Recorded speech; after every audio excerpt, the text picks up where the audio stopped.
guys, welcome to this video. Let's explore the four sectors of economy. Let's discuss the first sector of the economy, the primary sector.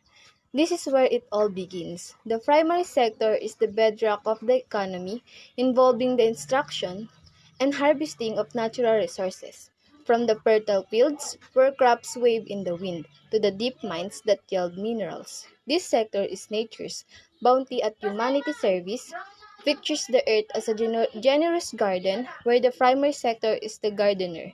Tending to the natural resources, it's the foundation of all economies, where the seeds of raw materials are sown. Farmers, miners, and fishermen are the stewards, harvesting crops, extracting minerals, and catching fish that fed and fuel the world. Let's let's the move of the second sector of the economy, the secondary sector. Secondary sector enter the world of transformation. The secondary sector takes the primary sectors, the raw materials and craft, then into the goods. The secondary sector represents the part of economy that involves the transformation of raw materials into the finished good. This includes the manufacturing industry like automotive, construction, food processing, and textile production. As we refine the gifts of the garden, we enter the realm of the secondary sector, the grand workshop. Here the materials and transformation into the wonders through the manufacturing magic. It's a place of where steel is sculptured into cars, grains are baked into the bread, and fabric are fashioned into the clothes. The third sector of the economy is the tertiary sector.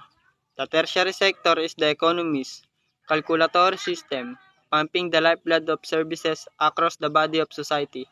It's where education enlightens mind, healthcare heals bodies, and finance nurture wealth, ensuring the well-being and advancement of communities. The tertiary sector is the marketplace of services, the bustling bazaar where the intangible becomes invaluable.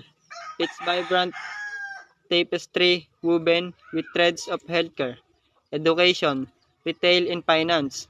Here, the focus is on serving needs and desire, from healing the sick to teaching the young, selling products, and growing wealth. Lastly, we ascend to the quaternary sector. The tower of knowledge is the domain of the mind, where information is the currency and innovation. The commodity is the sector thrives on intellect with the educator enlightening researchers discovering the teach wizard coding the future.